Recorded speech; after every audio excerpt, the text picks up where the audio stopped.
네, 안녕하십니까? 그동안 잘 지내셨는지요? 지난 4월 1일 날 제가 강의를 했죠. 제자들을 부르심에 대해서 그리고 가나에서 첫 기적을 행하심에 대해서 제가 강의를 했습니다. 어떻게 잘 관상하셨는지요? 궁금합니다. 이제 관상을 다 하셨으니까 이제 좀 더 나눠드려도 좋을 것 같아요. 이제 뭐 나누고 싶은 것이 하나 있는데 다 하신 분들에게 조금 참고가 될까 싶어서 나눠드리고 싶은데, 예수님이 제자들을 부를 때 그 제자들이 어떤 처지에 있었는가, 그걸 한번 보라고 그랬죠. 그들은 어부들이었죠. 물고기를 잡는 데 전문가들이었습니다. 근데 예수님은 그 전문가들, 어부들 앞에서 그 일종의 훈수를 둔 것이죠. 그러니까 베드로와 동료 어부들이 어떻게 생각했겠습니까? 나중에 이제 보고 놀라죠. 근데 이제 그런 걸 보면서 저는 어부들보다도 예수님은 물고기에 대해서 더 잘 아셨다는 그것이 드러난 것입니다. 그래서 이것은 예수님이 어떤 분이신가, 누구신가에 대한 어떤 내적인 인식을 하는데 조금 도움이 된다는 생각이 들어요. 이 부분에서도. 예수님이 어떤 분이신가? 예수님은 어부들보다도 더 물고기들에 대해서, 물고기들의 사정이나 그들의 처지나 그 물고기들의 마음을 아시는 거예요.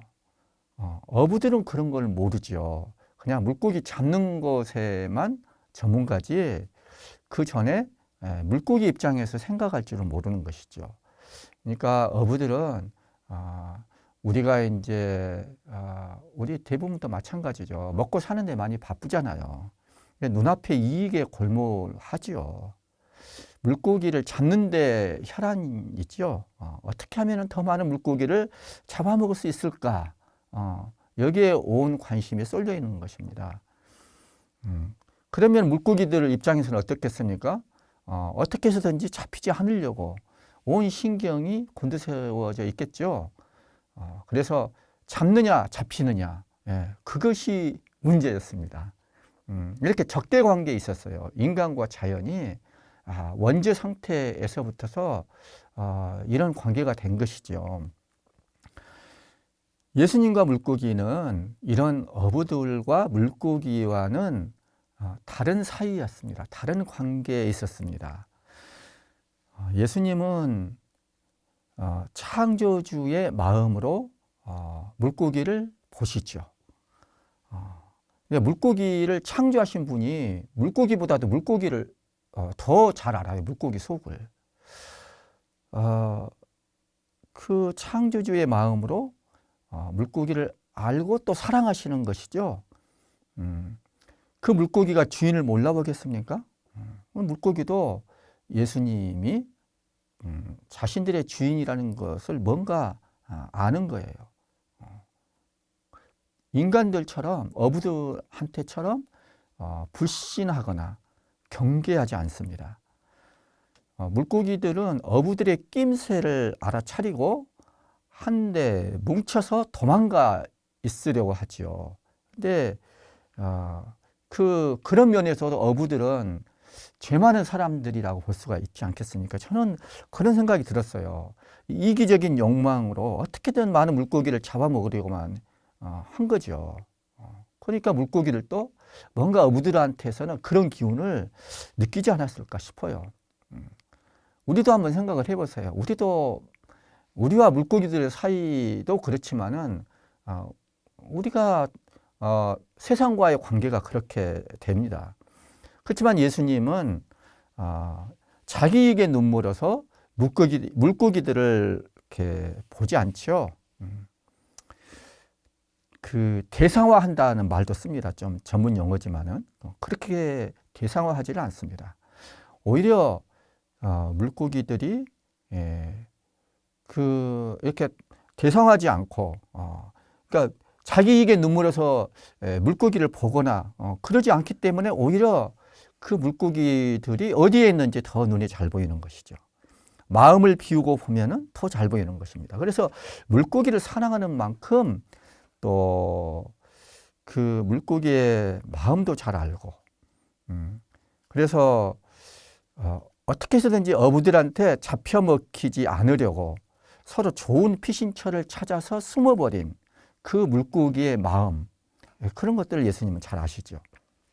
예수님의 설교를 들었고 예수님의 감화를 받은 그 제자들도 조금은 예수님을 닮았을까요? 모르겠습니다. 아마 포기해버린 마음도 밤새 잡으려고 했는데 이제 못 잡아봐가지고 어쩌면 포기한 마음인지도 모르겠어요. 어쨌거나 이 어부들, 예수님도 같이 탔는지 안 탔는지는 모르지만은 이제 마음을 비우고 다가가니까 물고기도 더 이상 그렇게 도망치려고 하지 않습니다. 오히려 전에 느끼지 못했던, 전에 없었던 어떤 사랑의 기운을 느끼고 물고기들이 다가옵니다. 사랑 자체이신 분의 거대한 사랑의 힘에 물고기는 강력하게 끌려가는 것입니다. 제가 연구자서 그런 이야기를 했잖아요. 그 사랑에 낚이는 것이죠. 사랑에 낚이는 것입니다. 물고기들도 마찬가지예요. 사람들도 그렇지만.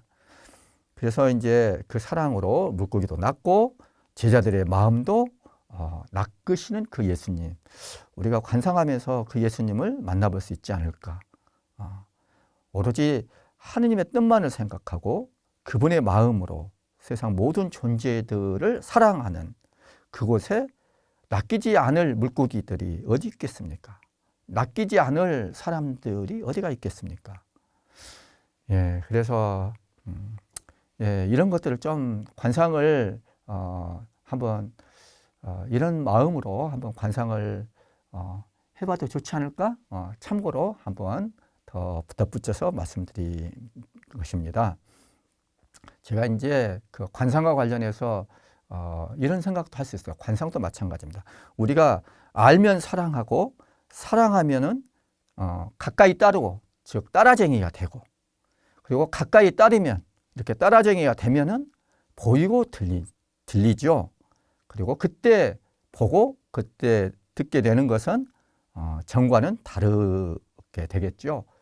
이전처럼 피상적으로 외적으로만 보고 듣는 것이 아니라 내적으로 본질적으로 보고 듣게 될 것입니다.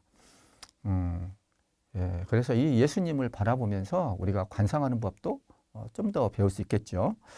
자, 그리고 이제 베드로와 동료 어부들을 부르심에 대해서 관상을 한 다음에 나타나엘, 우리가 바르톨로메오라고도 알려져 있죠. 이 바르톨로메오, 나타나엘을 부르시는 것, 요한복음 1장 45절부터 51절 가지고 우리가 관상을 했죠.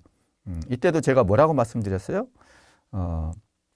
예수님은 사람들과는 다르게 사람들은 겉모습만 보지만 예수님은 속마음을 보시고 부르시는 분이시다. 그래서 예수님께서는 그 나타나엘을 보고 저 사람이야말로 참으로 이스라엘 사람이다. 저 사람은 거짓이 없다. 이렇게 예수님께서 말씀하시니까 나타나엘이 저를 어떻게 아십니까? 이렇게 질문해요. 나타나엘을 아시는 분이죠. 진정으로. 우리를 아시는 분이에요. 물고기도 알고 우리들도 다 알지요. 그러니까 예수님께서 뭐라고 그럽니까? 필립보가 너를 부르기 전에 네가 무화과 나무 아래에 있는 것을 내가 보았다. 그래서 예수님은 정말로 나를 아시는 분이세요. 나를 살피시는 분이세요. 여러분들 그 복음성가에 내 생의 모든 것 이런 그 성가 구절 생각나지 않으세요? 어디에 앉아 있어도 알고 계시고 어디를 걸어가도 살피시는 임마누엘 주님, 바로 그분이 예수님이시죠. 그분이 나를 알고 살피시고 나를 부르시는 것입니다. 그러니까 여기에 제자로서 부르심을 받고 따라가게 되겠죠. 진심으로 따라가고 싶은 그런 마음이 들겠죠. 그것은 사마리아 여인과의 만남이 에서도 이제 그런 걸 같이 느낄 수가 있어요. 요한복음 4장 1절부터 42절. 여기는 예수님이 누구신가? 여기서도 잘 나오죠. 그리고 나는 누구인가?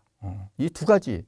그리고 세 번째로 구원, 회심, 참된 행복으로 어떻게 방향 전환할 수 있겠는가? 이 세 가지 것들을 우리가 여기서 볼 수가 있어요. 예수님은 죄로 그리고 죄의 상처로 신음하는 세상 사람들을 구원하기 위해서 바로 우리 곁으로 오시는 분이시다. 그럼 나는 누구인가? 나는 사마리아 여인과 같은 사람이죠. 내가 바로 사마리아 여인이죠. 죄인으로 찍힌 모든 사람, 심하게 배척당하고 또 무시당하는 그런 사람. 그리고 그 전에 실제로 스스로가 죄인의 길을 걸어가 버린 그런 사람. 그게 바로 사마리아 여인이고 그게 바로 우리죠. 그 우리를 누구보다도 아시고 이해하시고 그리고 우리에게 더 이상 이렇게 마셔도 갈증나는 그런 혼탁한 물이 아니라 한 번 마시면은 갈증이 나지 않는 영원한 생명의 물을 주실 수 있는 그런 우리의 해답이신 그런 예수님과 만남으로써 사마리아 여인이 구원받고 또 참된 행복으로 방향을 전환할 수 있는 것처럼 우리도 그렇게 되는 것이죠. 마테오를 부르심, 마태복음 우리가 9장 9절에서 13절까지 이야기를 했지만은 이때도 보면은 우리가 예수님께서 길을 가시다가 마테오라는 사람이 세관에 앉아 있는 것을 보시고 말씀하셨다. 나를 따라라 이렇게 말씀하셨죠. 제가 이것과 관련해서는 지금 교황님의 사목 모토 자비로이 부르시니가 여기에서 나왔다고 말씀드렸죠. 앉아 있는 것을 보시고 어떻게 보셨나 이걸 관상한 거예요. 베다 성인의 강론에서 이것을 잘 보신 거예요. 그 마테오라는 세리를 어떻게 보시고 어떻게 부르셨나. 이 베다 성인은 이렇게 말씀하셨어요. 마테오를 어떻게 보셨나? 자비 가득한 사랑의 눈길로 바라보셨다. 그리고 부르셨다는 것이죠. 예. 그래서 이제 마침 그 교황님이 부르심을 성소를 느낀 때도 바로 이 마테오 축일이었다고 제가 그런 말씀을 드렸죠. 또 이와 곁들여서 그 카라바조의 성 마테오를 부르심 이 성화 얘기도 좀 같이 드렸습니다.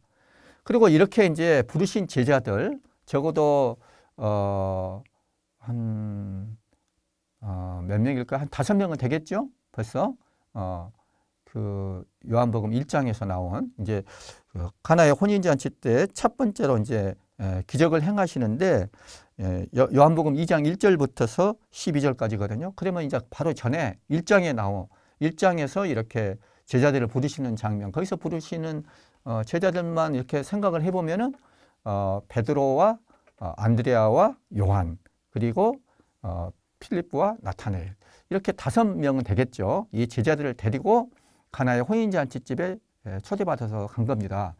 요한이 10대 때 가서 본 것들을 우리한테 전하고 있는 것이죠. 80 넘은 노인이 되어가지고 잊지 않고. 그래서 여기서도 보면은 예수님이 누구신가? 특히 성모님이 또 누구인가? 그 성모님께 우리가 전구를 청하면 어떻게 되는가? 이런 것들을 또 너무나 잘 보여주시는 것이죠. 그래서 성모님을 통해서 우리가 예수님을 내적으로 인식하는데 많이 도움을 받을 수가 있겠다. 어떻게 성모님께서 예수님과 말씀을 나누시나 이것도 우리가 잘 관상을 하면은 얻을 것이 참 많은 그런 부분입니다. 예수님께서 이제 포도주가 떨어지니까 예수님께 가가지고 포도주가 떨어졌구나 단순하게 이렇게 말씀을 하고 예수님이 조금 완곡하게 거절하시는 듯한 투로 말씀을 하시죠. 여인이시여, 저는 여사님 이렇게 볼 수도 있다고 그랬죠. 여인이시 저에게 무엇을 바라십니까? 아직 저의 때가 오지 않았습니다. 이렇게 말씀을 성모님께서 이 말씀을 들었는데도 불구하고 성모님은 예수님을 내적으로 아시고 믿으시고 그래서 일꾼들한테 뭐라고 그랬습니까? 무엇이든지 그가 시키는 대로 하여라. 이렇게 시키는 대로 하였더니 어떻게 됐습니까? 얼마나 하느님 나라의 은총이 풍부한지 우리한테 잘 보여주셨죠. 이거를 한번 관상을 하도록 지난 시간 했습니다. 자, 그럼 이제 오늘은 이어서 예수님께서 이렇게 제자들을 부르신 다음에 당신의 일을 하시는 거예요. 공생활 이제 초기 본격적으로 예수님께서 당신의 일을 하신다고 그 부분을 오늘 관상할 것입니다. 이 공생활 초기에서 하신 이 예수님의 일은 공생활 초기에만 하신 것이 아니고 공생활 끝날 때까지 계속 하신 거예요. 그래서 처음부터서 하신 일이 무엇이었는지 그거를 한번 오늘 관상을 해보겠습니다. 이 예수님의 복음 말씀을 가지고서 이 학문하는 사람이 있어요. 성서 신학하는 사람들이 있어요. 뭐 꼭 성서 신학이 아니라고 하더라도 그러니까 믿음하고는 상관없이 오히려 학문이라고 하는 것은 우리가 지금 이렇게 기도할 때는 믿음으로 기도를 하죠. 믿음의 자세로 하는 것이죠. 그러나 이제 학문할 때는 반대예요. 믿음의 자세로 하는 것이 아니라 의심의 자세로 학문을 해요. 학문은 그런 방법으로 할 필요가 있는 것입니다. 그 유명한 그 데카르트가 말하는 방법적인 회의. 그래서 좀 더 진리의 확실성을 담보하기 위해서 방법적인 회의를 하는 것입니다. 무슨 말씀이냐면은 지금 이제 성서 말씀을 가지고서 이걸 가지고 학문하는 사람들은 어떠냐면은 그렇게 학문하는 사람도 있어요. 그런 필요도 있는 거예요. 학문할 때는 어떻게 하냐면은 이게 정말로 예수님이 정말로 이런 말씀을 하셨을까? 이렇게 막 따져보는 거예요.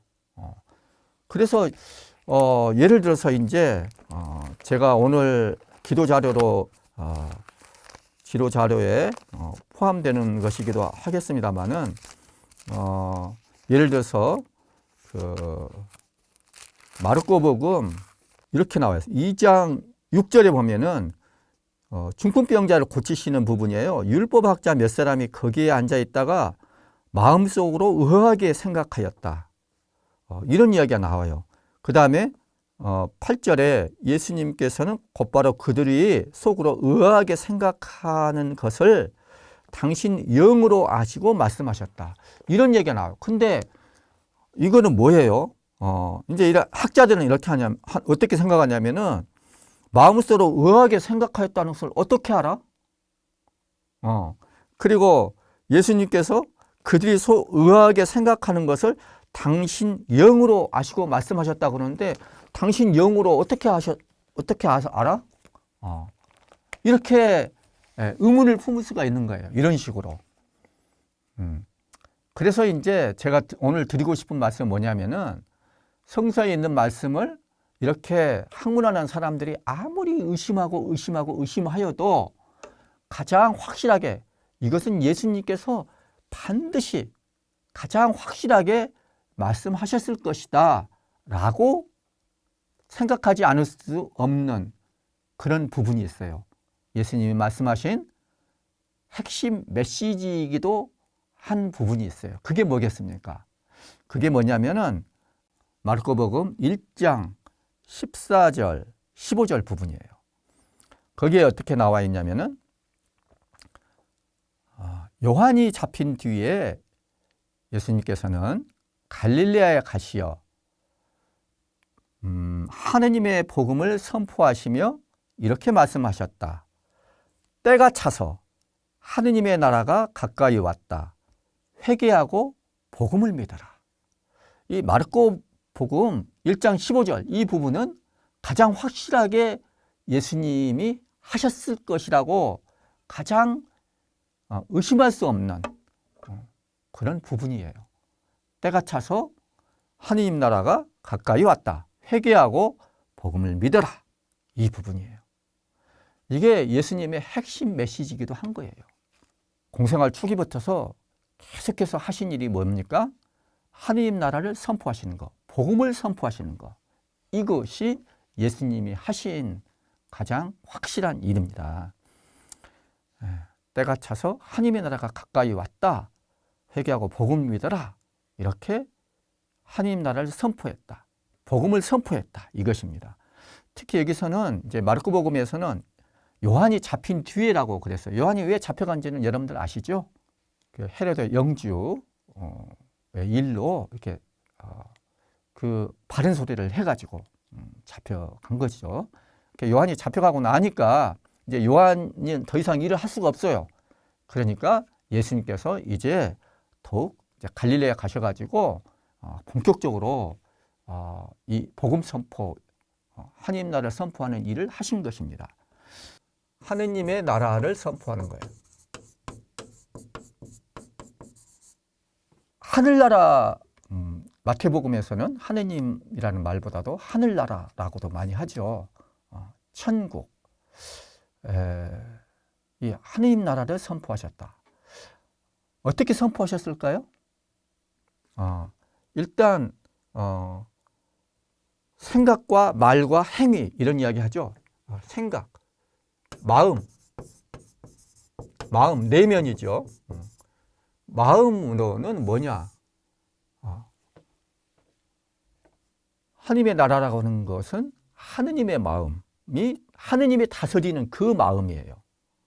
그 마음은 어떤 마음일까요? 하느님은 사랑이시다. 바로 사랑의 마음이에요. 사랑의 마음. 이 마음을 완전히 하느님의 마음을 품는 거예요. 그런 마음을 하느님의 나라, 마음부터서가 인격 자체에서부터가 하느님이 다스리시는 거예요. 그 마음, 그 인격이. 예수님께서 그렇게 되셔가지고 하느님 나라가 가까이 왔다는 것은 바로 그런 걸 이야기하는 거죠. 그리고 이 마음을 가지고서 특별히 두 가지 방식을 통해서 하느님 나라를 선포하시는 것입니다. 첫 번째가 뭐냐? 말씀으로 선포하셔요. 말씀으로 선포하셔요. 두 가지가 방법. 그 중에 하나는 말씀으로, 설교 말씀, 비유 말씀으로 하느님 나라를 선포하시는 것입니다. 그리고 두 번째는 뭐예요? 말씀과 행위예요. 언행이죠. 내면이고, 내면이 이렇게 나오는 것이 내면에서 말씀과 행동으로, 행위로 선포하십니다. 이 행위는 특별히 표징이라고 돼요. 표징. 기적. 기적이라는 말보다도 우리가 성경 우리 우리 지금 카톨릭 성경책을 보면은 표징이라는 말을 많이 해요. 기적과 표징은 좀 통하는 말이라고 볼 수가 있어요. 우리가 기적을 행했다 하면은 좀 더 넓은 의미가 되겠지만은 그 기적이 특별히 어떤 표징이 된다는 것이죠. 무슨 표징일까요? 하느님 나라가 가까이 왔음을 보여주는 표징인 거예요. 그래서 예수님의 모든 행동도 어떤 행위일까요? 특별히 표징을 보여주는 행위예요. 표징을 일으키셔요. 가나에서 처음으로 표징을 일으키셨어요. 그냥 물을 포도주로. 이것이 표징이에요. 하느님 나라가 가까이 왔음을, 예수님이 메시아이심을 드러내는 표징인 거예요. 대표적인 표징이 또 뭐가 있을까요? 더러운 영 또는 마귀들, 사탄, 악한 영을 쫓아내는 그런 것과 또 여러 가지 질병들, 또 장애들, 이런 것들에 시달리는 사람들을 치유하시는 그런 행위예요. 그래서 몸과 마음으로 아픈 사람들을 치유하시는 그런 행위들, 이런 것들이 표징 행위예요. 하느님 나라가 가까이 왔음을 보여주는 거예요. 그러니까 이런 것들은 하나의 손가락과 같은 거예요. 달을 가리키는 손가락, 이런 행위들은 뭘 가리켜요? 하나님 나라가 가까이 왔다는 것을. 누구를 통해서? 예수님을 통해서. 바로 예수님이 메시아이심을 가리키는 표징인 거예요. 그래서 빵의 기적도 마찬가지예요. 또 그 풍랑이 일어났을 때 풍랑을 잠잠하게 해주는 그런 것들이 모두가 다 이런 것들입니다. 그래서 이런 표징들을 봤을 때 우리가 손가락만 볼 것이 아니라 뭐예요? 바로 손가락이 가리키는 것이 무엇인지를, 그것은 표징이다. 그래서 이렇게 말씀으로, 이렇게 행위로, 말씀을 하지 않으면 우리가 알아먹을 수가 없지요. 그래서 이제 저는 이렇게도 생각을 합니다. 옛날 그 공자님 있죠, 공자님. 공자님은 어떻게 가르쳤냐면은 이렇게 이야기해요. 방문, 약, 예.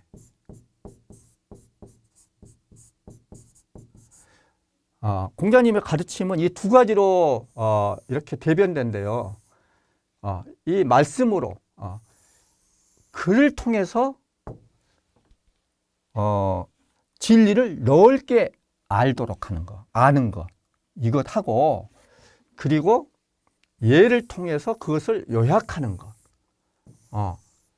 이 두 가지로 예수님께서는 제자들을, 예수님이라다 공자님은 제자들을 가르치셨다는 거예요. 이렇게 하면 도에 어긋남이 없을 것이다.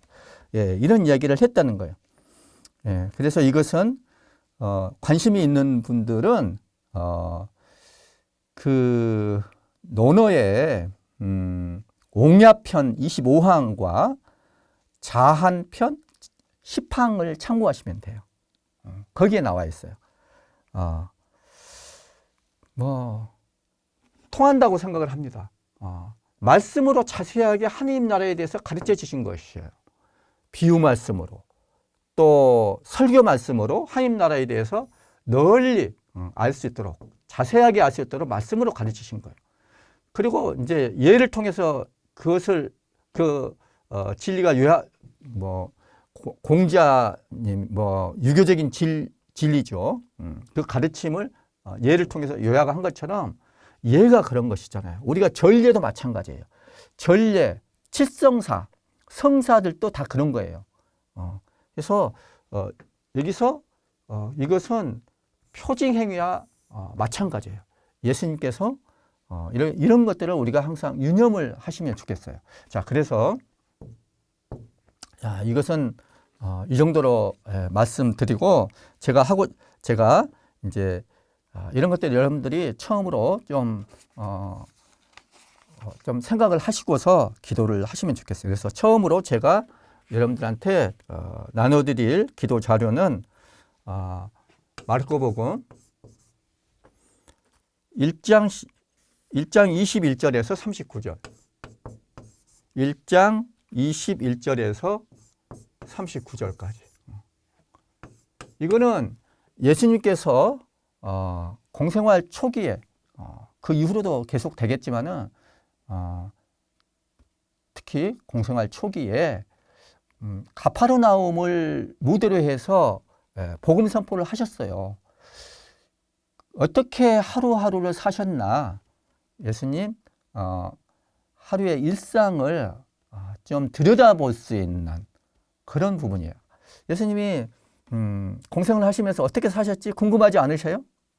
이런 것들을 보면서 우리가 예수님을 조금이라도 더 닮을 수 있도록, 예수님이 누군지 좀 더 알 수 있도록 이렇게 기도가 됐으면 좋겠어요. 그런 관상을 하면 좋겠죠. 그래서 여기를 한번 보시면 좋겠어요. 여기 보면은 안식일이에요. 안식일에 회당에서 먼저 가르치셔요. 근데 권위 있게 가르치신대요. 항상 이런 예수님의 가르침에 대해서 항상 그런 이야기가 많이 나와요. 권위 있게 가르치신다. 그리고 사람들이 놀랐다는 이야기를 해요. 권위 있게 가르치시니까 사람들이 놀라는 것이죠. 예, 그런 것들을 한번 보시면 좋겠어요. 이게 이제 그 첫 번째 나오는 부분. 그러니까 일단 줄거리를 말씀을 드리면은 예수님이 회당에서 권위 있게 가르치시고 그 다음에 더러운 영을 쫓아내시고 그러면서 하느님 나라를 선포하십니다. 그리고는 회당을 나와서 베드로의 집, 베드로와 안드레아가 같이 살겠죠. 베드로의 집에 가서 베드로의 장모 열병에 걸려있는 베드로의 장모를 치유하십니다. 예, 그리고 식사도 하시고 그랬겠죠. 그리고는 이제 저녁 무렵이 되니까 이 몸과 마음으로 아픈 사람들이 예수님한테 막 찾아와가지고 문전성시를 이루어요. 그 사람들을 하나씩 하나씩 다 치료해 주십니다. 다 치유해 주시고 그리고 새벽에는 그 다음날 새벽이죠. 그러니까 이제 안식일 다음이니까 일요일이 되겠죠. 다음날 새벽에 아직 어두울 때 외딴 곳에서 기도를 하십니다. 이게 이제 스토리예요. 그래서 이 줄거리를 여러분들 한번 생각을 하고 장소는 그래서 회당도 되고 가파르나움의 회당이겠죠. 그리고 예수님이 복음을 선포하시는 무대는 어디냐면은 바로 베드로의 집이에요. 그래서 이제 그 베드로의 집이고 그리고 외딴 곳, 그 근처에 어떤 외딴 곳이 있어요. 저는 성지순례 갔을 때 한번 거기 가봤습니다만은 외딴 곳에 가셔서 기도를 하십니다. 그 세 가지 장소 구성을 이렇게 하고 그리고 이제 은총을 청해야 되겠죠. 예수님을 내적으로 알고 그분의 매력을 느끼면서 더욱더 사랑하고 따라쟁이가 되고 싶은 그런 은총을 여러분들이 청하면 되겠습니다. 나를 위해서 이렇게 날마다 복음 선포를 하시는 이 예수님, 그 예수님을 알고 사랑하고 따르는 그 은총을 청하시고 그리고 이제 그 관상을 한번 해보세요. 여기에 따라서 첫 번째로는 예수님의 하루 일과 전체적으로 어떻게 하루를 보내셨는지 한번 보면 좋겠어요. 언제 일어나시고 언제 주무시고 언제 식사하시는지 그런 것들을 한번 쭉 보시는 겁니다. 그리고 두 번째는 예수님이 무슨 일을 하시는지 첫 번째는 하루 일과를 한번 쭉 보시고 두 번째는 예수님께서 무슨 일을 하시는지 이걸 우리가 사도직이라고 해요. 사도직. 하시는 일이 뭔지. 무슨 일을 하셨을까요? 예수님께서 하느님한테서 파견받아서 하느님의 뜻을 식별해 가지고 그것을 하시는 것이죠. 그런 걸 한번 쭉 찾아보세요. 아까 말씀드렸죠. 일단 그 회당에서 가르치시는 일. 그거부터서 한번 회당에서 가르치는 예수님 모습을 한번 보세요. 어떻게 권위 있게 가르치고 그때 사람들이 어떻게 놀라는지 그 권위 있는 가르침에 그런 걸 율법학자들과 좀 다르게 권위가 있었대요. 진짜가 나타났다. 이런 권위를 느끼는 거예요. 그냥 가르치시는 것이 그냥 이게 진짜다. 이거는 진짜. 그런 가르치심이죠. 다르겠죠. 다른 사람들이 가르치는 거라고는 뭔가 다르게 느껴지는 겁니다. 그냥 말로만 하는 것이 아니라 하느님의 마음을 하느님으로 하느님의 사랑으로 체화되신 분이시잖아요. 하느님 사랑의 화신이잖아요. 거기서 나오는 말씀이니까 다르겠죠. 그 말씀이 어떻게 다를까? 한번 들어보세요. 그 목소리를 들어보고 무슨 말씀을 하시는지. 자, 그리고 두 번째는 가르치시는 거. 하느님 나라를 선포하시. 아까 복음 선포 그 관련된 거죠. 그래서 두 번째는 가르치심. 두 번째는 뭐냐면은 더러운 영, 악령을 쫓아내시는 거. 이거 우리가 이제 구마라고 그래요. 구마 사제 뭐 이런 이야기 있잖아요. 정신적으로 힘들어하는 사람들을 도와주시는 거예요. 지금으로 치면은 그런 것들을 포함한다고 볼 수가 있어요. 물론 이제 정신적으로 힘든 것하고 마귀 들리는 것하고 꼭 같지는 않아요. 그러나 이제 관련은 많이 있다고 보죠. 그 경계선이 있는 것도 있고. 그래서 마음으로 아픈 사람들을 치유해 주신 것을 포함한다고 볼 수가 있어요. 심하면 마귀 들린 경우가 또 실제로 일어나요. 어쩌면 이렇게 마귀가 들릴까요? 하나님 나라를 선포하는 것은 마귀를 쫓아내는 것하고 뗄래야 뗄 수가 없어요. 하나님 나라를 가까이 하기 위해서는 마귀가 다스리는 그 상태에서 벗어나야 되니까. 어쩌면 사람들이 이 마귀 들릴까요? 그거를 우리가 잘 살펴봐야 돼요. 그것도 여러분들이 마귀 들린 사람들 좀 이렇게 들어보셨나요? 그거 다 우리가 알 수는 없지만은 많은 경우에 우리가 진정으로 하느님하고 반대길을 갈 때 우리 마음에서도 그러는 것이죠. 내가 무지스한 애착에 빠져 있을 때 내 자신의 어떤 부분인데 그것을 인정하지 못하고 나의 어두운 부분을 이렇게 밀쳐놔 버리는 거예요. 그러면 사람이 이제 뭐라 그럴까, 이인화된다고 그래요. 다중인격 이런 식으로 가는 거예요. 자기 안에서 분열을 하게 되는 거예요. 난데 나를 인정하지를 못하는 거예요. 나를 있는 그대로 받아들이지를 못하는 거예요. 그 어두운 면들을 있는 것이죠. 그래서 어떤 진실함, 나의 진실함, 참된 나를 이렇게 받아들이는 거. 그것이 되게 중요한. 그래서 이 마귀 들리는 것은 참된 내가 되지 못하게 방해하는 모든 세력이라고 볼 수가 있어요. 거기로부터 참된 내가 될 수 있도록 도와주시는 거. 그게 이제 예수님의 구마라고 볼 수가 있어요. 하나님 나라는 그렇게 오시는 겁니다. 그리고 이제 이걸 한번 여러분들 관상을 해보세요. 마귀들이 어떻게 쫓아냈는지. 그 다음에 세 번째는 이제 베드로의 집에 가서 그 베드로의 장모도 열병에 누워 있는 베드로의 장모도 이렇게 세워주시고 치유해 주시고, 그 다음에 이제 여러 가지 몸과 마음으로 아픈 사람들이 문전성시를 이루는데 그 사람들을 한 분씩 만나가지고 인격적으로 만나가지고 이 사랑의 마음으로 치유해 주시는 거예요. 사랑의 길을 불어넣어 주시는 거예요. 그래서 그 환자 안에 있는 나쁜 기운을 빼내시고, 그리고 당신의 그 참된 기운, 생명의 기운을 사랑의 기운을 불어넣어 주시는 거예요.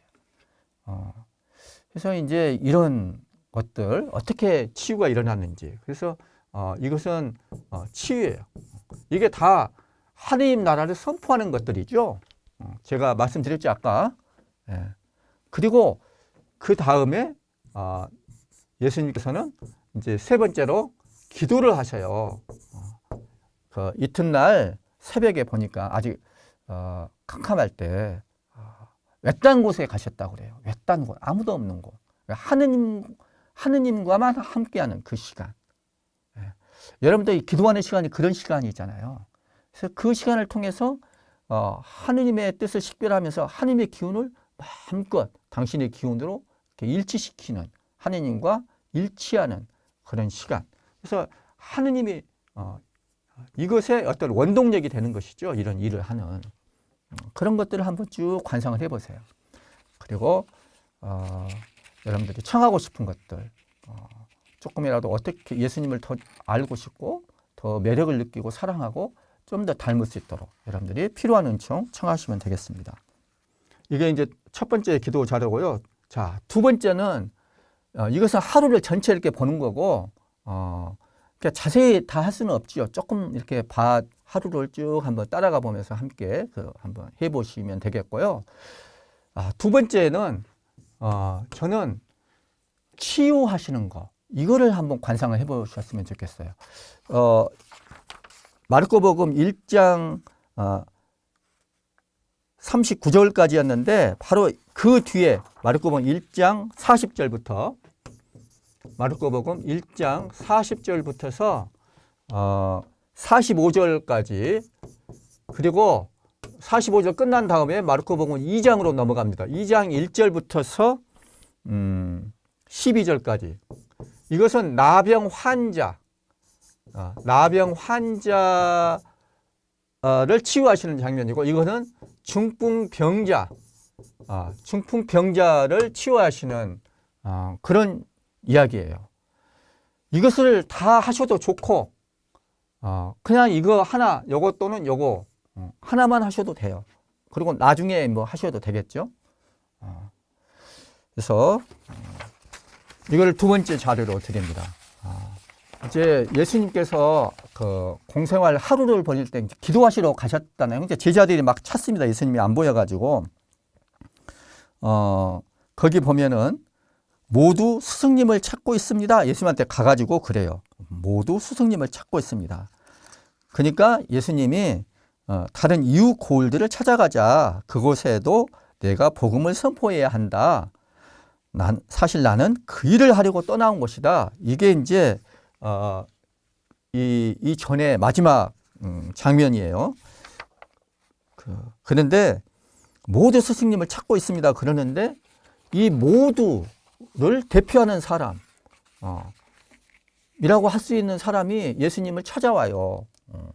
그게 바로 나병 환자예요. 그래서 어떤 나병 환자가 예수님께 와서 도움을 청하였다. 이렇게 이제 시작을 합니다. 그가 무릎을 꿇고 이렇게 말하였다. 스승님께서는 하고자 하시면 저를 깨끗하게 하실 수 있습니다. 예, 이 장면부터서 여러분들이 이제 관상을 한번 해보세요. 그래서 그 줄거리 그리고 장소 구성 좀 하고 그 다음에 은총을 청하고 여러분들이 이제 관상에 들어갑니다. 먼저 이 나병 환자가 예수님한테 와서 도움을 청하신 이거부터서 보는 것입니다. 이 나병 환자를 보는 거예요. 우선 나병 환자 어떻게 생겼을까요? 그 나병 환자 와가지고 무릎을 꿇고 이렇게 도움을 청했어요. 예수님한테. 그걸 한번 보세요. 이 나병 환자 어떤 분이신가? 이 나병 환자가 어떤 심정일까? 그걸 한번 잘 보세요. 예수님의 사랑, 하나님 나라를 선포하는데 가장 핵심이 되는 게 당연히 사랑이죠. 이 사랑이라고 하는 것은 무엇보다도 이 나병 환자 같은 사람, 그 예수님께서 그 사랑과 관련해서 아주 중요한 이야기를 하셨는데 이런 말씀을 하셨어요.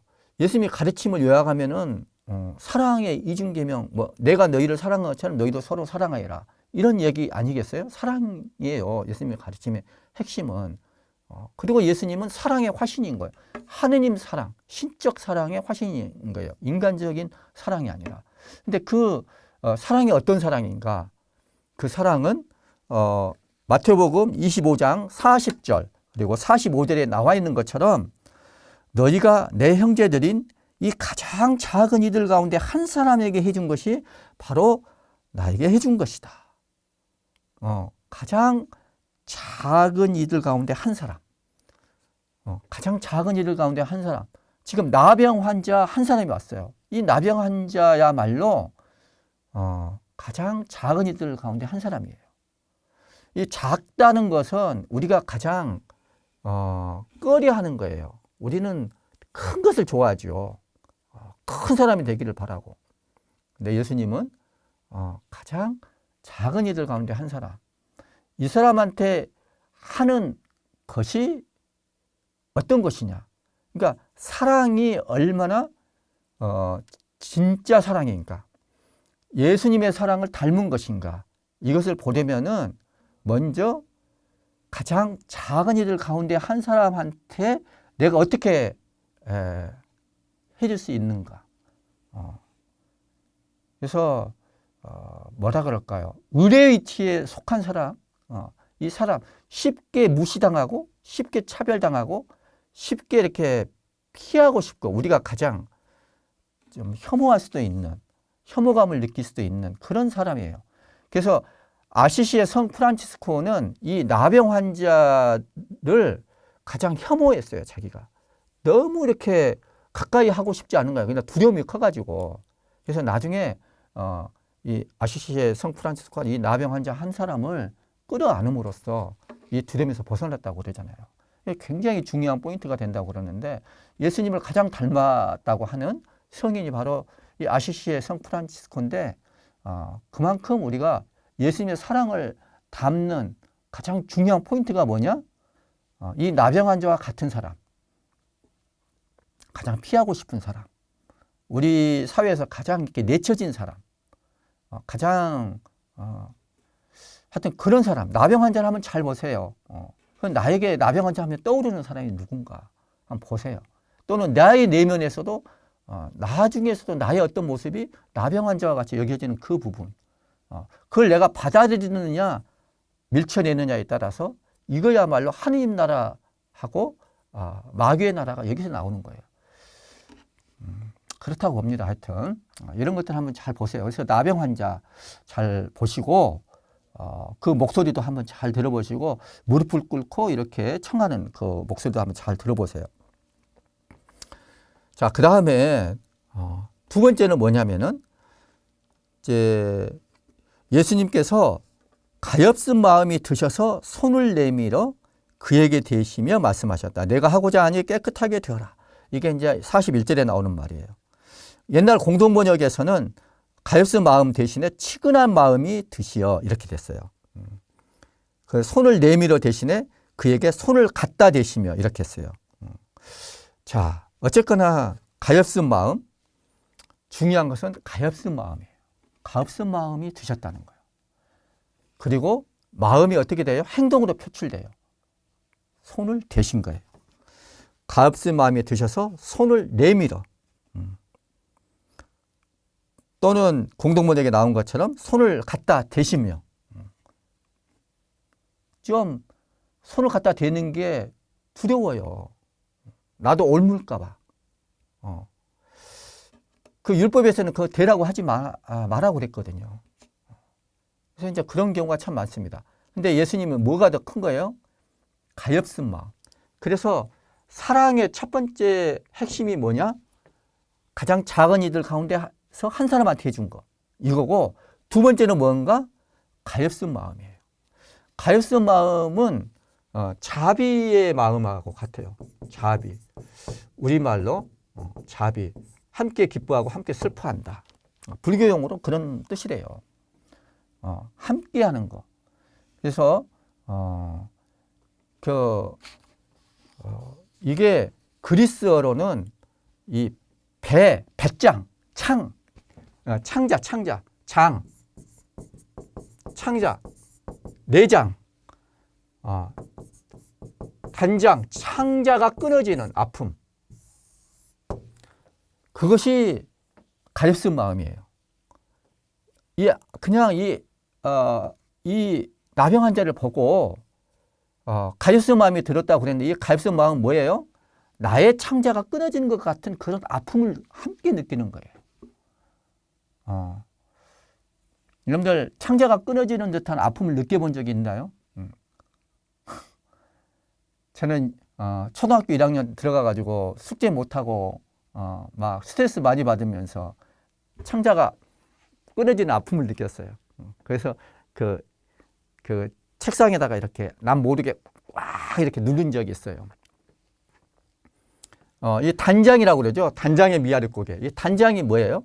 그 원숭이, 엄마 원숭이가 자기 새끼 원숭이가 사람들한테 끌려가는 것을 보고 더 이상 가지를 못했을 때 나중에 그 엄마 원숭이의 창자를 꺼내서 보니까 토막토막이 끊어져 있었다는 거예요. 그러니까 자기 새끼한테 느끼는 그 엄마 원숭이의 마음, 이게 가엾은 마음인 거예요. 이런 마음이 있어요. 또는 히브리어에서는 야훼의 자궁, 야훼 하느님의 자궁을 가리킨대요. 그래서 그 어머니가 자궁에 잉태된 생명체에 대해서 가지는 그 느낌, 그런 느낌이 자비라는 거예요. 그래서 어머니의 마음이 이제 지금 아이를 품고 있을 때 하느님 바로 그런 느낌으로 우리 인간을 대하신다는 거예요. 예수님은 바로 그런 느낌으로 이 나병 환자가 찾아왔을 때 그런 느낌으로 나병 환자를 가엾은 마음이 드셨다고 할 때 바로 그런 가엾은 마음이에요. 바로 그 가엾은 마음을 여러분들이 한번 느껴보시고 그 느꼈을 때 예수님의 모습이 어떤 모습이었을까 그걸 한번 관상을 해보시면 좋겠어요. 영어로는 컴패션이라고도 그래요. 고통을 함께한다. 아픔을 함께한다. 그러니까 이제 그냥 함께한다는 것이 진짜 육체적으로 느끼는 것이죠. 이런 것들을 한번 관상을 해보시면 좋겠어요. 그러면서 예수님이 어떤 마음으로 이렇게 그 병자들, 환자들을 대하시고 어떤 시선으로 바라보시나 그 예수님의 그 눈도 한번 바라보셔요. 이렇게 이 연민이라고 그러죠. 이 연민, 사랑, 연민, 컴패션. 이 연민의 마음으로 예수님께서 그 이 환자들, 아픈 사람들을 바라보셔요. 그런 걸 한번 잘 보시면 좋겠어요. 그래서 이 연민의 마음으로 그 사람한테 있는 온갖 나쁜 것들을 다 이렇게 받아들이고 당신의 좋은 것들을 다 퍼부어주는 그런 마음이에요. 그걸 한번 잘 보시면 좋겠어요. 그래서 나는 그러면 나중에 이걸 관상한 다음에 나는 어떤 마음으로 힘들어하는 사람, 나한테 도움이 필요한 사람들을 대하는가 또는 바라보는가 그런 것도 한번 나중에 성찰해봐도 좋겠죠. 저는 해바라기의 노래 사랑으로 한번 이거 할 때 이 구절이 떠올랐어요. 내가 살아가는 동안에 할 일이 또 하나 있지. 바람 부는 벌판에 서 있어도 나는 외롭지 않아. 그러나 솔잎 하나 떨어지면 눈물 따라 흐르고.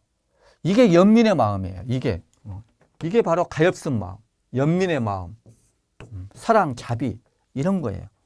솔잎 하나 떨어지면 눈물 따라 흐르고 우리 타는 가슴마다 햇살은 다시 떠오르네. 영원히 변치 않을 우리들의 사랑으로. 사실은 예수님의 사랑이죠. 하느님의 사랑으로 어두운 곳에 손을 내밀어 밝혀주리라. 그 나병 환자의 손을 내밀어 가지고 치유해 주시는 거. 그게 좀 이미지가 같이 떠오르는 것 같아요. 그리고 이제 마르코복음 여기 중풍병자 와서 이 부분들을 보면은 예수님께서 사람들을 치유해 주시는 것은 우리가 고해성사 주시는 거라고 비슷하다. 그래서 그 당시에는 그랬고 지금은 많이 이런 생각이 옅어졌습니다마는 병이라고 하는 것을 죄의 결과로 봤어요. 사실 그래요. 근데 우리는 요즘에 너무 뭐랄까 이 병이라고 하는 것들을 마음하고 분리시켜서 이 육체적으로만 많이 봐요. 그래서 치료도 그렇게 되기 때문에 좀 더 근원적인 치료가 못 된다고 그런 이야기를 제가 왕년에 의대 다닐 때 좀 들었어요. 그런 이야기를 많이 합니다. 그러니까 현대의학을 하는 사람들이 실제로는 너무 이렇게 물질적인 측면에서 육체적인 측면에서 다루고 또 그렇게 치료를 하지만은 실제로 병이라고 하는 것은 육체 따로 마음 따로가 아니거든요. 그래서 이 몸의 병이라고 하는 것은 육체적인 차원, 피지컬한 차원하고 그 다음에 마음의 차원, 심리적인 차원, 멘탈하고 그 다음에 사회적인 차원, 소셜하고 영적인 차원, 영적인 스피리추얼 이 네 가지 차원이 함께 상호작용하는 것입니다. 우리가 병이라고 하는 것이 그렇고 또 치유라고 하는 것도 마땅히 그래야지 이게 완전한 치유라고 볼 수가 있어요. 예수님이 치유하시는 것은 꼭 그래요. 이 보면은 우리가 몸에 병이 난다고 그랬을 때 그 많은 경우에 이 영향을 많이 받아요. 마음의 영향을 많이 받아요. 특히 스트레스가 만병의 근원이라고 그랬잖아요.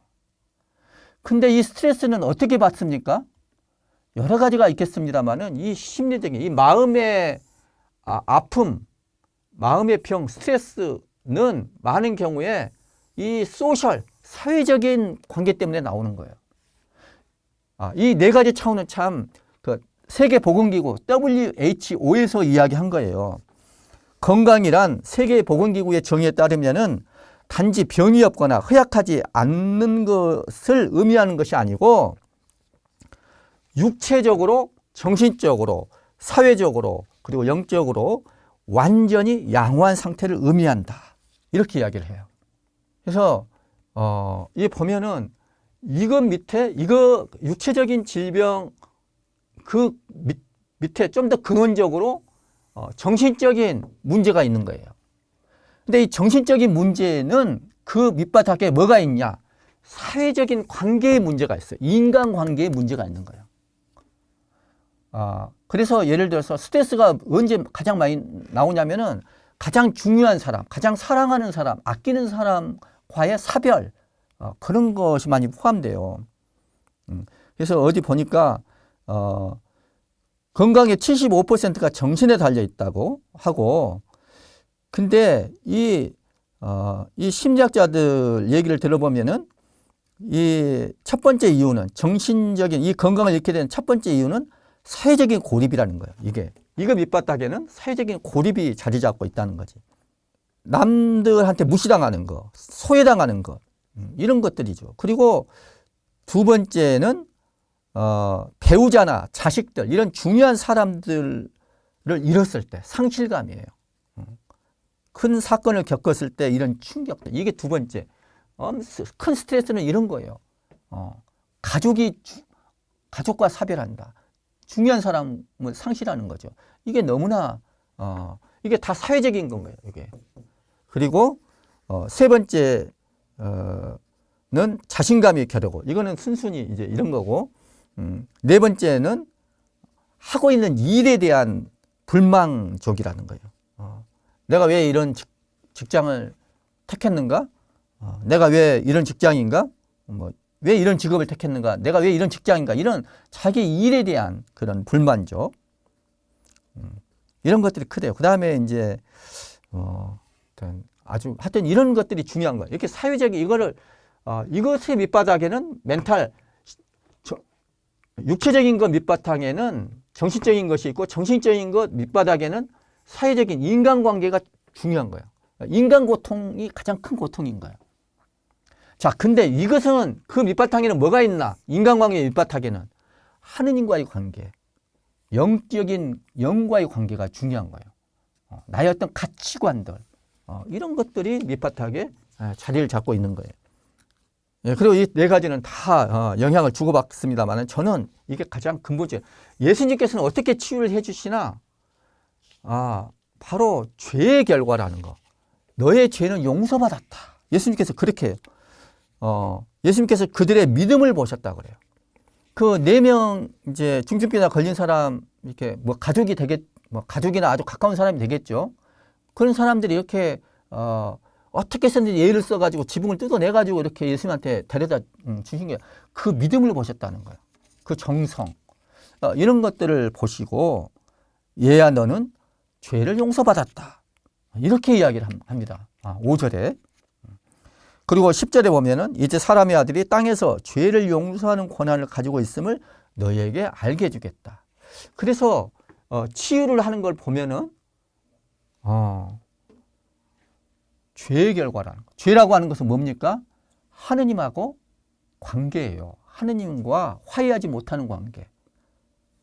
하느님과 등을 돌린 아주 멀어져 버린 그런 관계 파탄을 말하는 것이잖아요.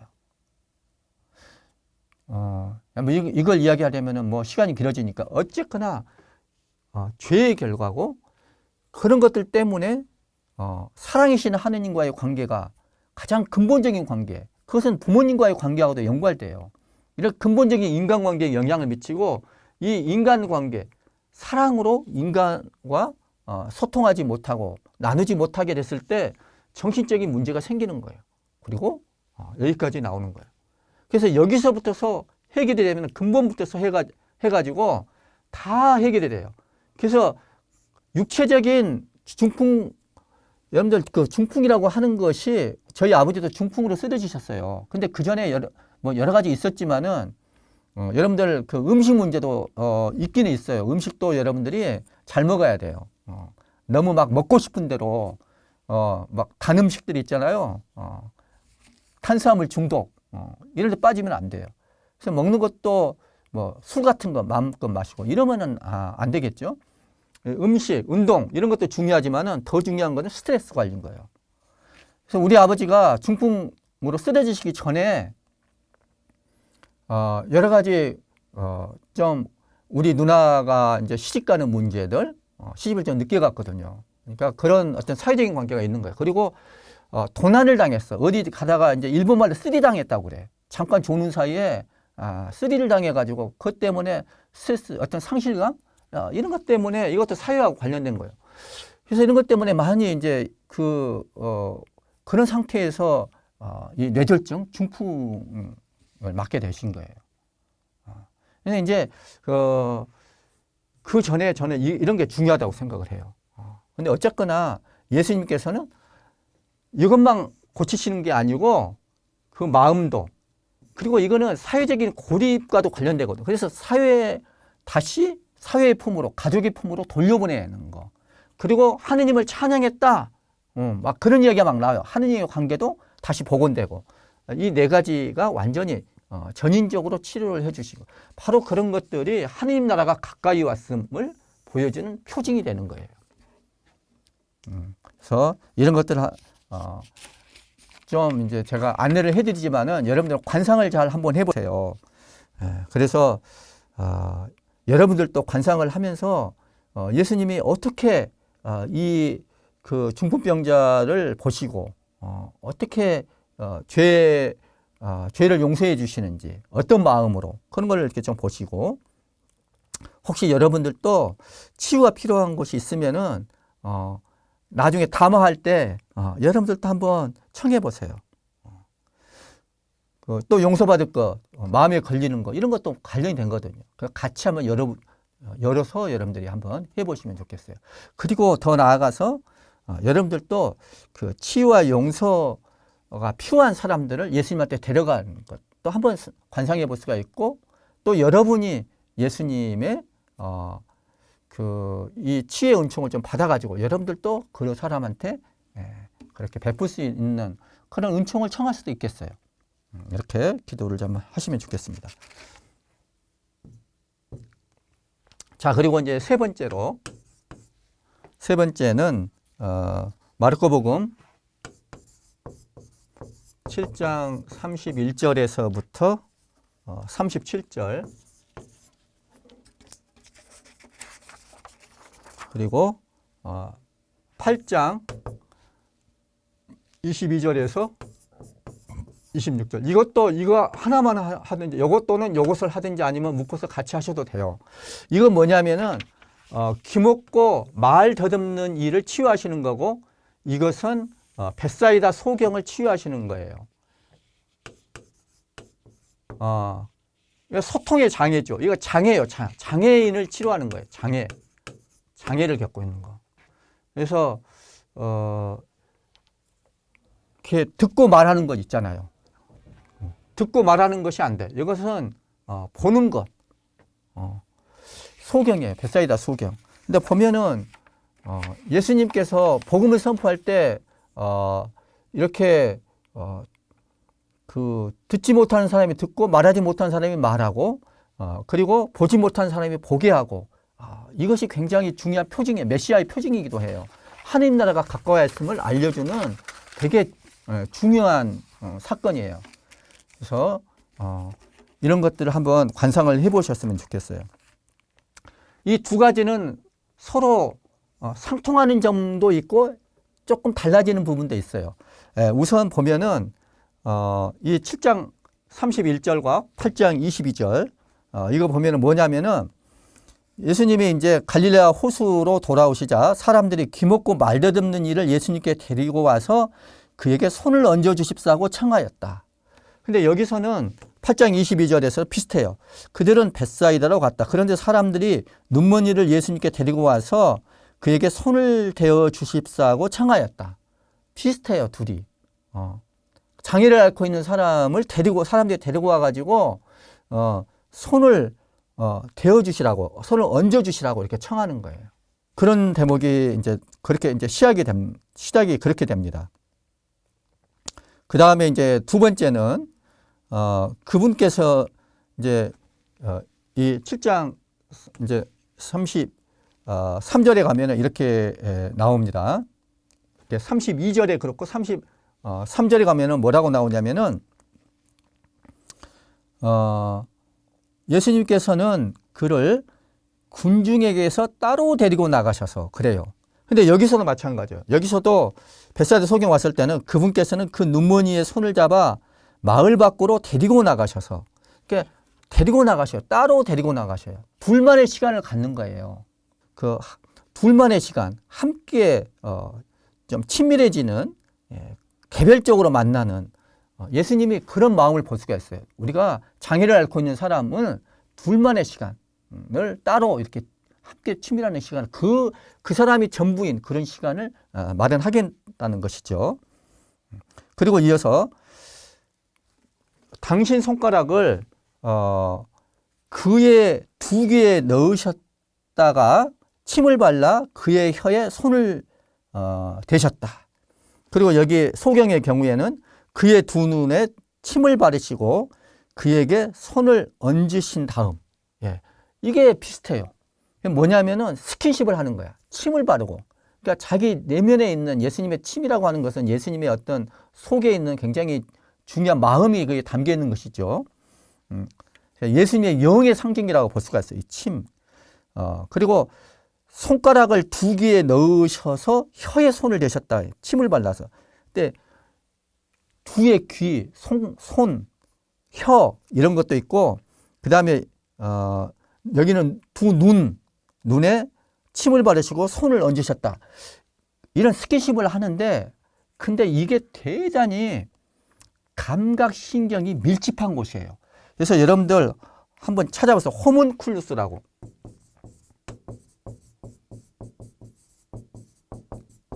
호문쿨루스라고 있는 이건 뭐냐면은 감각 축소 인간이에요. 그러니까 우리 몸의 감각 부위를 감각 부위가 많을수록 그걸 크게 그리고 적은 부분은 적게 그리고 이렇게 인체 모양을 만들어 놓은 거예요. 그래서 손가락, 입술, 혀, 눈, 손, 혀 이런 것들은 엄청 감각기관이 발달한 곳이에요. 그래서 엄청 크게 그려져요. 이런 것들을 중심으로 예수님께서 터치를 하셔요. 그러니까 아주 감각이 예민한 곳을 예수님 다 아시죠. 그런 걸 경험으로 다 아시는 것이죠. 그래서 예수님은 이렇게 우리한테 감각적으로 다가오시는 거예요. 그러니까 강생하신, 육화하신 예수님은 그냥 마음만 가지고 하시는 것이 아니라 우리 인간 수준에서 그게 필요하니까 실제로 그렇게 감각적으로 당신의 사랑을 느끼게 해주시는 거예요. 그래서 여러분들이 한번 이걸 관상을 해봐요. 예수님께서 어떻게 이렇게 터치를 하시면서 그 서로 어떤 그 장애인이 뭘 느꼈을까? 예수님이 어떻게 하셨을까? 사실 끓일 수도 있거든요. 그런 것들을 잘 한번 보셔요. 그리고 이제 여기까지 많이 비슷하고 그 다음부터서는 둘이 이제 이것하고 이것은 조금 이제 그 다음부터 많이 달라지는데, 그러고 나서 하늘을 우러러 한숨을 내쉬신 다음 에파타 곧 열려라 하고 말씀하셨다는 거예요. 하느님부터 위로부터 이게 오신다. 이 영으로부터서 이 장애가 치유된다는 거. 하늘을 우러서 한숨을 내쉰 다음 탁 이렇게 영으로 숨이라고 하는 거, 영으로부터서 치유를 하시는데, 그래가지고 귀먹고 말없는 이것도 육체적으로 귀먹는 것이, 육체적인 귀가 있어요. 그리고 마음의 귀가 있죠. 정신적인 마음의 귀가 있어. 그리고 영적인 귀가 있는 거예요. 영. 여기서부터서 이게 가장 근본이죠. 그래서 마음의 귀, 마침내 육체의 귀까지 전인적으로 치유를 해주시는 거예요. 육체적인 귀가 먹은 것은 그 전에 마음의 귀가 먹는 것, 정신적인 영향을 받는 거예요. 근데 그것은 그 전에 하늘로부터, 영으로부터서 이렇게 나오는 거예요. 예, 그리고 이 마음의 이 귀가 먹은 것은 그 관계, 인간 관계, 타인과의 관계, 그리고 하느님과의 관계, 이것이 육체적인 귀를 먹는 것하고 관련이 많은 것이죠. 그래서 곧바로 그의 귀가 열리고 묶인 여가 풀려서 말을 제대로 하게 되었다. 그래서 이제 말하지 말라고 그랬는데 사람들이 다 더 널리 알렸다는 말이 나와요. 그래서 사람들은 놀라서 또 말해요. 저분이 하신 일은 모두 훌륭하다. 귀먹은 이는 듣게 하시고 말 못하는 이들은 말하게 하시는구나. 이게 바로 표징인 거예요. 예수님께서 메시아이심을, 하나님 나라가 가까이 왔음을 알려주는 표징이라는 거죠. 자, 그리고 이제 여기서는 두 번째 벳사이다 소경 부분에서는 이제 달라지는데 무엇이 보이느냐 하고 물으셨어요. 그러니까 그는 앞을 쳐다보면서 사람들이 보입니다. 근데 걸어다니는 나무처럼 보입니다.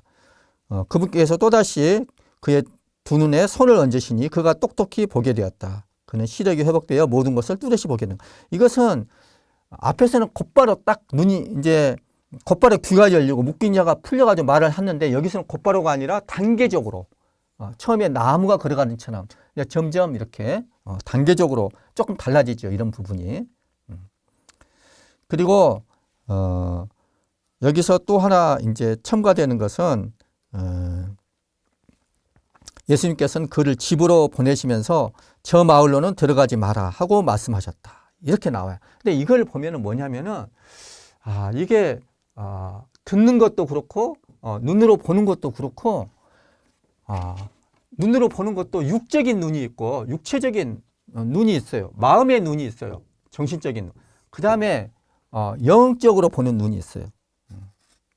그래서 육안이라고 하는 것은 그냥 현상, 겉모습만 보는 거고 마음의 눈은 겉모습, 겉으로 보이지 않는 그런 부분까지도 볼 수 있는 눈이겠죠.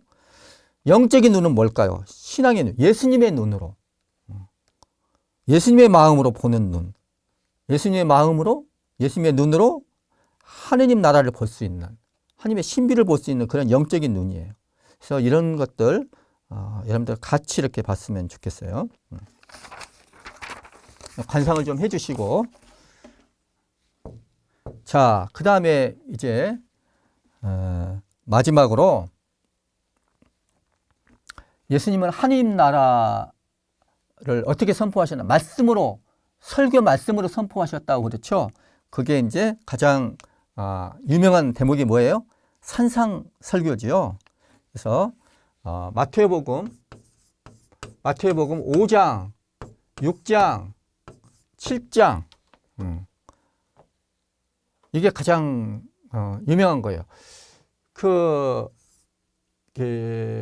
루카복음에도 나와요. 루카복음에서는 6장 17절에서 49절. 마태복음 5장 이거는 산상설교고 루카복음은 산에서 내려와 가지고 평지설교예요. 조금 달라요. 근데 이냐시오 성인은 이거 마태복음 가지고 이게 훨씬 자세하거든요. 이거 가지고 관상을 권하고 있어요. 저는 이거 참고로 말하는 거고, 근데 이거 관상하기 전에 관상에 좀 참고가 되는 것이 5장 바로 앞에 나와 있는 4장 24절, 25절 이것도 한번 참고를 할 필요가 있어요. 저는 관상을 할 때. 먼저 제자들을 부르신 다음에 그리고 병자들을 고치셔요. 그게 4장 23에서 25절이 나오는데 제자들을 부르시고 병자들을 고치신 다음에 이제 여기서 산상설교를 하는 겁니다. 마르코복음 5장, 6장, 7장은 이 산상설교 부분은 예수님의 가르침의 중심 부분이에요. 그 중에서도 이 5장에 나와 있는 진복 8단이 핵심이라고 볼 수가 있어요. 이냐시오 성인의 이 영신수련 278번에서 요점을 주고 있는데 여기에 보면은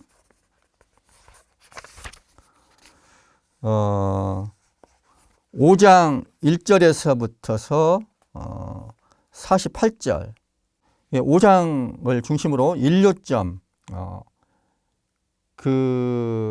2요점, 3요점 5장을 가지고서 관상하도록 주로 이렇게 이야기를 하고 있습니다.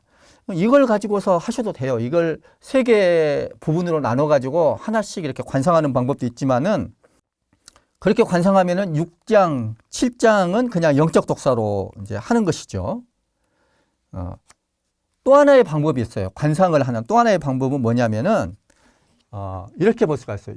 저는 이렇게 할 수도 있다고 봐요. 첫 번째는 마태복음 이 진복팔단 부분이 있죠. 5장 1절부터서 12절까지 또는 16절까지. 이거는 이제 진복팔단 부분이고 여기는 진복팔단을 포함한 서론 부분이에요. 너희는 세상의 소금이다. 너희는 세상의 빛이다. 이렇게 말씀하셔가지고 너희의 착한 행실로 사람들이 하느님 아버지를 찬양하게 하라고 하는 그런 말씀이 서론이에요. 이 마태복음 산상설교 서론이야. 이 부분을 가지고서 먼저 관상을 하시는 겁니다. 관상을 하는데 장소부터 이렇게 좀 여러분들이 상상을 해보세요. 예수님이 어디에 계시고 갈릴레아 호수 이렇게 내려다 보이겠죠? 그리고 이제 산상설교 여러분들 성지순례 가보신 분들은 그거 장면 이렇게 생각이 날 거예요. 갈릴레아 호수의 어떤 언덕역이라고 볼 수가 있어요. 거기에 예수님이 어디에 계시고 사람들은 어떻게 모여 있는지 그런 것들을 이렇게 관상을 상상을 한번 하시는 겁니다. 그때 날씨는 어땠을까? 또 하루 중에 어느 때였을까? 이런 것들도 좀 한번 보시고, 그리고 이제 그 갈릴레아 호수랄지 주변 경관도 한번 보시고, 아주 마음의 평화와 고요를 느낄 수 있는 그런 곳이에요. 그리고 이제 그때 하늘이나 호수나 이 구름이 쫙 보이고 그걸 배경 삼아서 이 야트막한 어떤 산등성이에 딱 앉아서 말씀하시는 그 예수님의 모습을 한번 상상해 보시는 것입니다. 여러분들도 한번 그 제자들과 함께 자리에 한번 앉아도 돼요. 제자들만 앉았을까요? 이제 여러 가지 아파가지고 찾아오시는 분들도 함께 있다고 볼 수가 있죠. 하여튼 그런 걸 한번 이렇게 상상해가지고 여러분들이 한번 앉아서 예수님 말씀을 한번 그런 걸 한번 체험해보는 시간이 돼요. 시간을 한번 가져보세요. 이 말씀을 하셨을 때 그 말씀하시는 것이 보면서 어떤 느낌이 드는지 진복팔단을 말씀하셔요. 마음이 가난한 사람은 행복하다. 하나님 나라가 그들의 것이다. 이런 얘기를 하셨을 때 말씀하시는 분이 그 말하는 내용하고 어쩜 그렇게 당신 자신을 이야기하는 것처럼 이렇게 느껴질 수가 있어요. 그 사람들은 어떤 반응인가? 제자들은 어떻게 보고 있나? 그 권위가 느껴진다고 그랬어요. 그러니까 이게 자기하고 다른 이야기를 하면 하나도 권위가 안 느껴지겠죠. 되게 이제 놀라는 반응이 나와요. 이게 이제 어디에 나오냐면은 7장 28절, 29절에 그렇게 나오거든요. 예수님께서 이 말씀들을 마치시자 군중은 그분의 가르침에 몹시 놀랐다. 그분께서 자기들의 율법학자들과는 달리 권위를 가지고 가르치셨기 때문이다. 그러니까 가르침에 몹시 놀랐다는 거. 율법학자들과는 다르게 권위를 가지고 가르치셨다는 거. 그것을 한번 이렇게 보세요. 권위가 어디서 나오는가? 그것은 언행일치에서 나오는 거 아니겠어요? 그리고 힘이 있고 한번 그 목소리 한번 들어보시고 그 표정, 그 진실함 이런 것들을 보면서 좀 말씀하시는 것이 자기는 하나도 그렇게 살지 않으면서 딴 얘기를 하는 것이 아니라 정말 예수님이 당신 자신을 말씀하시는 것 같으니까 몹시 놀라고 권위가 느껴지고 그렇겠죠. 그런 것들을 한번 이렇게 보세요. 그리고 그 군중들, 제자들과 함께 여러분들이 그 얘기를 들으면서 여러분 그 반응들, 분위기들 그런 걸 한번 이렇게 느껴보세요. 사람들 표정도 한번 보고. 그리고 이제 저는 두 번째로 하느님과 재물을 함께 섬길 수 없다 이런 이야기를 하시면서 너희는 무엇을 먹을까, 무엇을 마실까, 무엇을 차려입을까 걱정하지 마라. 먼저 하느님의 나라와 그분의 의로움을 찾아라. 그러면 이 모든 것도 곁들여 받게 될 것이다. 이런 말씀을 하시는 부분. 그게 바로 이제 마태복음 6장 25에서 34절. 그 전에 하느님과 재물을 함께 섬길 수 없다는 것이 바로 그 전에 나와요. 6장 19에서 24. 이 재물과 관련해서 재물과 하느님을 함께 섬길 수 없다. 그런 것들을 걱정하지 마라. 이런 말씀을 하시면서 이 두 번째를 이걸 가지고서 한번 관상을 권하고도 싶어요, 저는. 하나님 섭리에 대한 아주 단순 소박한 그런 가르침이죠. 하늘의 새들을 바라봐라. 그때 하늘의 새가 날고 있었나? 무슨 새들이 날고 있었는지 바라봐라 했을 때 사람들이 하늘에 다니는 새가 마침 날고 있어가지고 보고 있으면서 예수님이나 제자들도 보고 있으면서 말씀하셨나? 그거하고 상관없이 말씀하셨나? 또 들에 핀 나리꽃들을 보라고 했을 때 그때 진짜 그 들에 그 산등성이에 그런 나리꽃들이 이렇게 피어 있었나? 그 이야기를 했을 때 예수님도 그걸 보고 거기 있는 제자들이나 군중들도 그걸 보면서 이 이야기가 되고 있었나? 또 이런 이야기를 하셨을 때 예수님의 표정이나 제스처나 그 목소리는 어땠나? 이런 것들도 같이 관상을 한번 해보면 좋겠어요. 그리고 이제 마지막 세 번째로 이제 마무리 말이죠. 7장 24에서 29절. 이제 이거 마지막 부분, 산상설교의 이제 마지막 부분인데, 이 말씀을 마무리하실 때 예수님의 표정이나 음성은 어땠는지 그걸 보고 듣고, 그리고 그때 그 어떤 분위기였는지, 어떤 여운이었는지, 그 제자들이나 군중의 표정이나 반응은 어땠는지, 이런 것들을 한번 이걸 중심으로 보고 나머지는 이제 한번 영적 독서 삼아서 한번 보고, 이렇게 기도를 하셔도 좋겠습니다.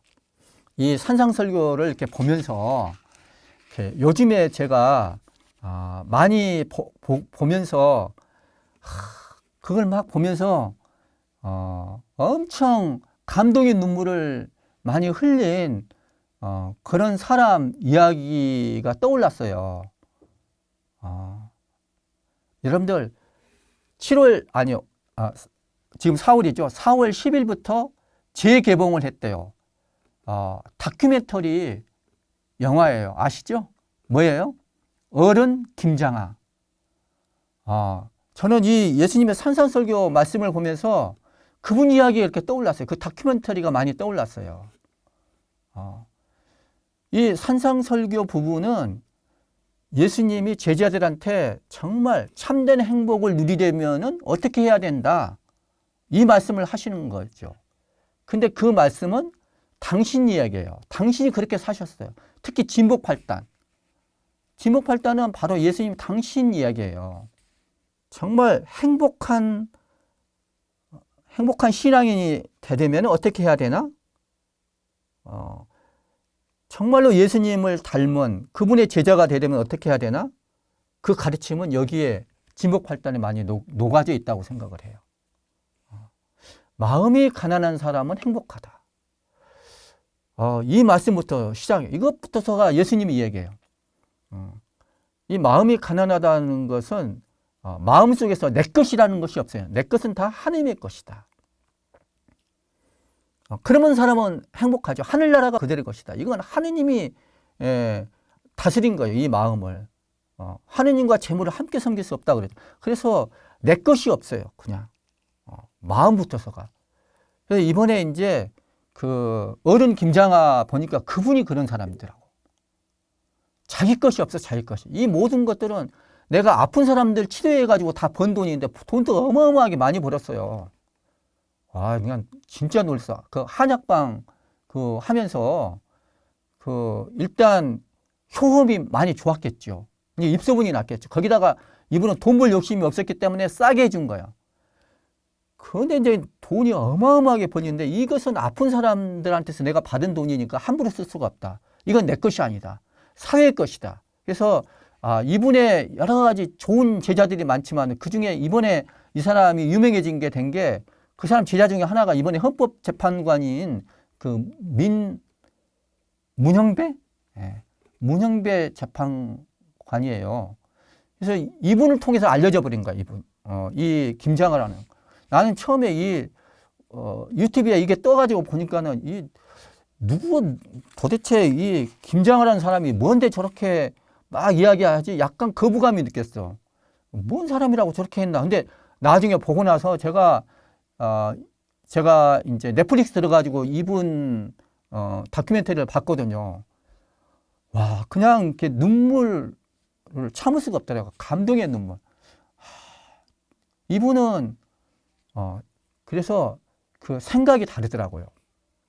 야, 이것은 내 돈이 아니다. 이것은 사회의 것이다. 그러니까 문영배 재판관이 와가지고 너무 그동안에 감사한데 당신 덕분에 내가 이렇게 판사가 돼서 살고 있는데 어떻게 갚을 길이 없다고 그러니까 그건 사회의 것이니까 나한테 갚으려고 하지 말고 사회에 갚아라고 그렇게 말씀을 하시더라고. 그리고 사실 이분은 자기 번 돈을 자기를 위해서는 진짜 안 써요. 모든 것들을 다 사회에 환원시키는데 이 사람 머리가 보통 머리가 아니야. 공부를 중학교밖에 안 나오는데 책을 엄청 많이 읽어가지고 식견이 저 대학교, 대학원 그리고 이렇게 우리 수호자 이런 성서 많이 공부하고 신앙에 대해서 많이 아는 사람보다도 훨씬 진리에 대해서 꿰뚫고 있더라고요. 그러니까 돈을 어디다 쓰는 줄 알아요. 그러니까 이분이 책을 읽으면서 생각을 하면서 사는 사람이라는 것이 여기서 드러나죠. 그리고 예수님께서 이제 위선자들을 경계하면서 그 참된 기도, 참된 단식, 참된 자선 이야기를 하면서 위선자처럼 남한테 알리지 말아라고 그래요. 근데 이분은 진짜 오른손이 한 일을 왼손도 모르게 꽁꽁 숨기는 거예요. 이런 사람이 어떻게 했을까? 그래서 나는 이 사람이 도대체 어떻게 해서 이렇게 살 수가 있었지? 궁금해가지고 막 유튜브 여기저기 막 찾아봤더니는 나중에 제가 책을 읽어봐야겠어요. 이거 다큐멘터리 지금 영화가 상영되고 있어요. 뭐죠? 이게 어른 김장하예요. 근데 그 책을 한번 내가 찾아서 책 읽어볼 생각을 하는데 그게 뭐냐면은 줬으면 그만이지.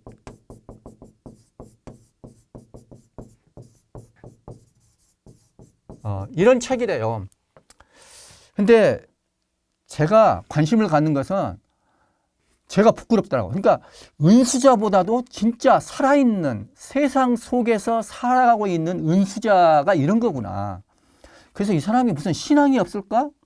문득 그런 생각이 들어가지고 아무리 찾아봤는데 이분은 신앙이 없는 사람이에요.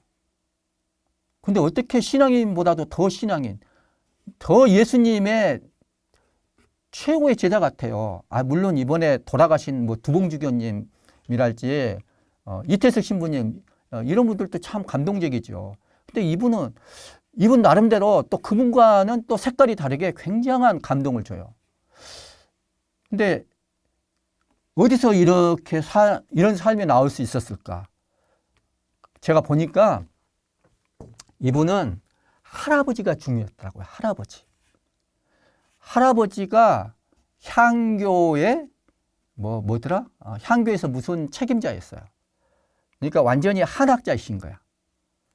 그리고 이분이 중학교밖에 안 나왔지만 한학을 그래서 조금 공부를 했어요. 어디 가서 스승을 찾아서. 근데 스승을 찾고 이렇게 보는데 주로 이분이 사천 출생이고 진주에서 한약방을 많이 하셨는데 그쪽 지역은 남명 조식이 계신 곳이에요. 산청에. 저도 옛날에 종교학 공부하면서 산청에 남명 조식 사장 한번 찾아가 봤거든요. 거기.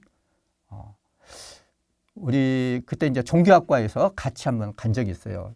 대학교 들어가자마자 그랬는데 이 남명 조식은 제가 조금 이런 말씀 좀 드릴게요. 남명 조식은 우리나라에서 사림이 있어요. 사림. 처음에 이제 후구파가 쭉 조선조를 지배하다가 조선조를 세울 때 야은 길재 선생님은 고향이 경주예요. 경주. 그래서 그쪽으로 내려가지고 이제 후학대를 키웠어요. 그래서 거기서 사림이 나오는데 이 사림은 세조 때까지 세조가 왕위를 찬탈하고 이러니까 이제 안 나갔어요. 그러다가 이제 성종이 됐을 때부터서 이제 중앙 정기에 진출하기 시작하는데 네 번에 걸친 사활을 당하지만은 나중에 선조 때 돼서 사림이 본격적으로 중앙정계에 진출합니다. 진출하자마자 동인과 서인으로 갈라져요. 그래서 이 사림은 동인과 서인으로 갈라지는데 이 서인은 좀 더 훈구파에 대해서 좀 더 온건해요. 여기는 좀 더 강경해요. 그러니까 지금식으로 말하면 좀 더 보수적이고 좀 더 진보적인 그런 학파라고 볼 수 있어요. 근데 이 동인은 서인에 대해서 좀 더 강경 노선이 있고 좀 더 온건 노선이 있어가지고 또 갈라져.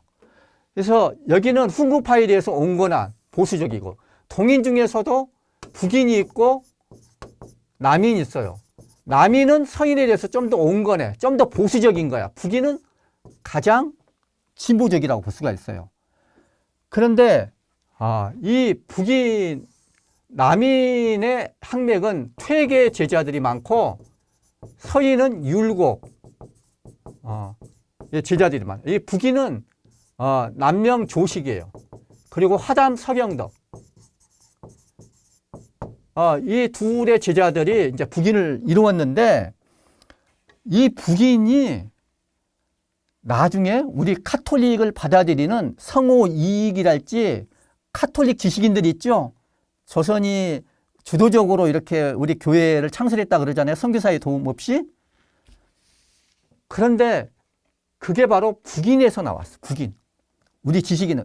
북인이 나중에 남인으로 일종의 신분 세탁 비슷한 것을 하지 않을 수가 없었어요. 왜냐하면 광해군 때 북인이 너무 잘못한 놈이 있어가지고 인조반정이 일어났거든요. 그리고 인조반정이 일어나면서 북인은 다 북인 행세를 할 수가 없게 됐어요. 그러니까 다 남인으로 돌아서요. 남인으로.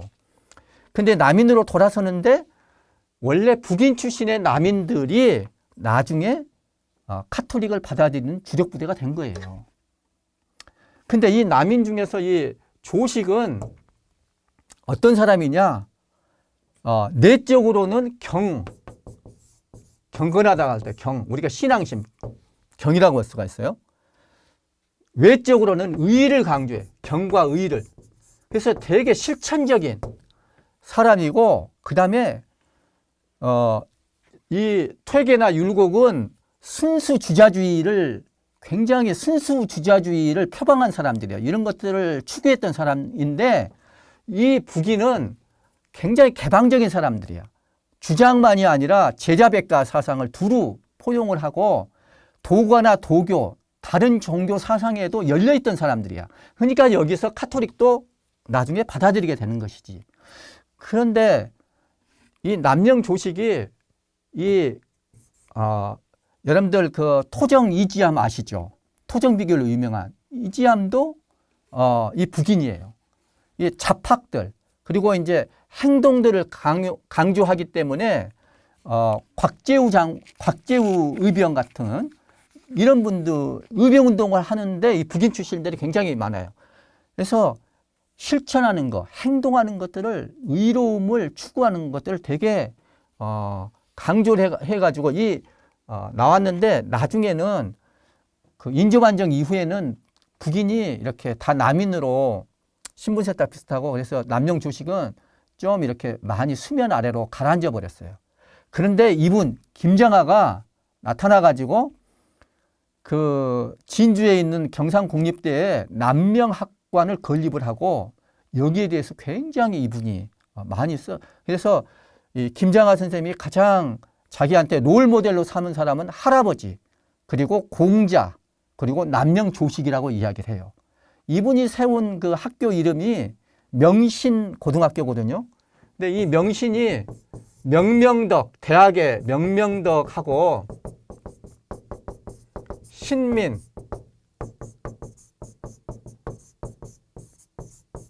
이것을 따서 명신고등학교라고 이름을 지었대요. 이만큼 되게 그 우리 전통의 한국 유학, 특히 낭명학파의 후예인데, 이것을 통해서 이분은 직접적으로는 남명조식을 새롭게 이렇게 우리한테 알려준 사람이 됐죠. 하여튼 제가 조금 뒤에 이렇게 했던 이야기는 그냥 참고 삼아서 여러분들한테 해드린 이야기고, 저는 하여튼 이 산상설교를 보면서 예수님의 제자들이야말로 이 산상수훈을 누구보다도 잘 숙지하고 이거를 실천하는, 이것을 산상설교를 살 수 있는 사람이 돼야 되는데, 근데 웬만한 신앙인이나 웬만한 수도자 사제들보다도 이 김장하만큼 이 산상설교를 잘 사는 사람이 얼마나 있을까?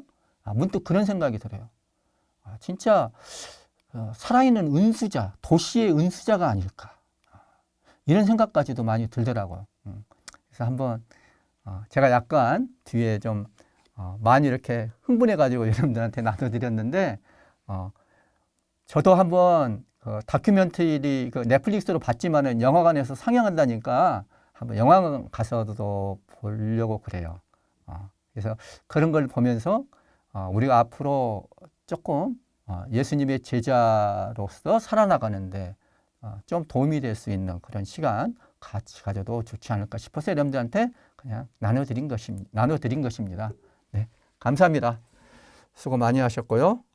성주간 잘 보내시고 성삼일, 성목요일, 성금요일, 성토요일 잘 보내시고 또 부활 기쁘게 맞이하시기를 먼저 인사드립니다. 네, 감사합니다. 영광이 성부와 성자와 성령께 처음과 같이 이제와 항상 영원히 아멘. 성부와 성자와 성령의 이름으로 아멘.